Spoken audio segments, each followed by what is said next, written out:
Hello everyone and welcome to another Top 5 Records video, and today I'm going to be talking about one of the best songwriters ever, Leonard Cohen.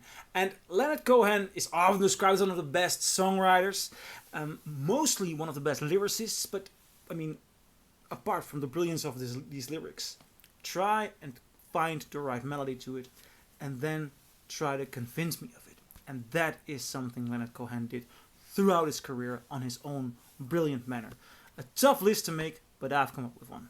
And I'm going to kick it off with the number 5 spot, New Skin for the Old Ceremony, his 1974 album. Now, I think that Cohen was at his best in the 60s, and his 70s were not per se his best era. Not bad as well, but this one is of an incredible level. This is a record full of mysticism, and I like it when Cohen gets mythical. It's somehow put in the cover, it's also in the songs and the titles and the entire atmosphere. This album is gorgeous. It also sounds spot on. New Skin for the Old Ceremony. On number 5. On number 4, this is the first album by Leonard Cohen I got. And it took me some time to get into it because this was completely new to me, but right now I'm gonna put it on the 4th spot, and with any other artist it could have ended way higher.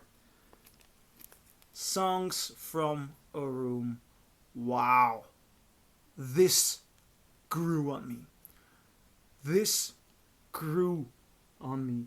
It is so good. It's filled with great songs, but it has one of the best songs ever written on this album. It opens with Bird on a Wire. Now, I'm a great big fan of Chris Christopherson, and he has stated that on his tombstone he wants to have written like a bird on a wire, like a midnight choir, like a drunk midnight choir. I have tried in my way to be free, which is just a little touch of the brilliance of the lyrics of Leonard Cohen. This is a masterpiece of an album. On number 4 spot, Songs from a Room. And it just keeps building. I mean, it was really tough to get with to come with this list, because on number 3, this is really good. Songs of Love and Hate. Oh man, wow, this is so good. It just has great song after great song after great song. It starts off with Avalanche, which is also beautifully covered by Nick Cave. Great, beautiful, atmospheric start. I mean, it's haunting. I mean, this is a real haunting album.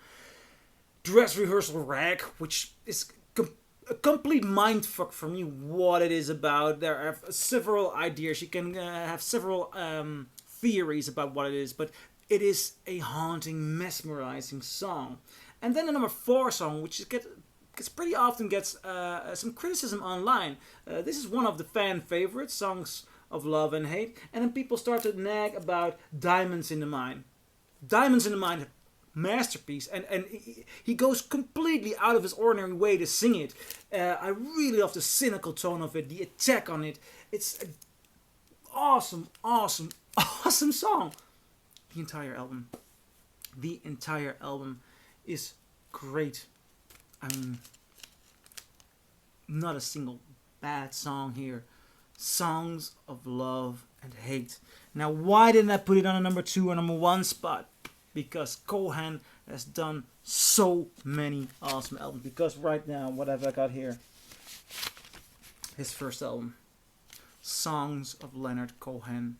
Now, this is the first US pressing, I believe, or no? It's gotta be a second. I'm looking at the label of the album. I always thought it was a first, but might be a first. I believe I checked it. I didn't put this record on. I haven't put this record on as often as I should have, so I didn't dive too much in it. But I always thought it was first. Now I took a look at the label here. Label. What do you guys think? I'll have to look into it. Now, this is an album.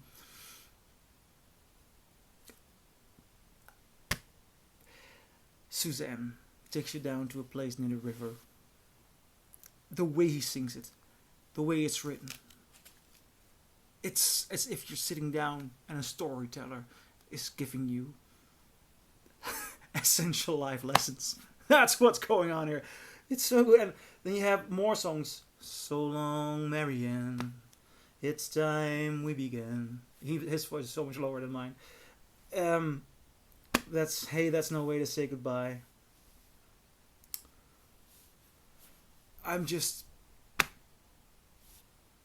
dead silent. Classic after classic. So many great songs. How can somebody have...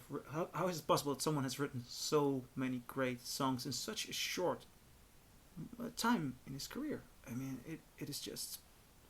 beats me. But for number one spot, I'm not choosing something from early on in his career. The album of his that has haunted me the most is this masterpiece, You Want It Darker. You Want It Darker is a 2016 album, and it was recorded on his deathbed. Literally. The stories I've read are that his son, the producer, put a microphone at his dying bed. And this is the story of a dying man, which sounds really sad. Yet, the poetic quality and the philosophy of Cohen makes this one of the most beautiful, dynamic goodbyes, views on life you are likely to ever hear. This record has me dead silent. All of these songs, You Want It Darker, Treaty, On the Level, Leaving the Table, If I Didn't Have Your Love, Traveling Light, I'm Traveling Light. It Seemed a Better Way, Steer You Away. And then the end is a beautiful reprise. All these songs have something to say. They are building, they are reflecting, and they're saying goodbye. Which is... It's an album of love and death, really. Such an incredible masterpiece. One of the best albums of the last decade. I kid you not. And in my opinion, the best album by Leonard Cohen. So, those are my 5 favorite Leonard Cohen albums. Tell me, what are yours? Do you agree? Do you disagree? Leave a comment below and I'll see you in my next video. Bye!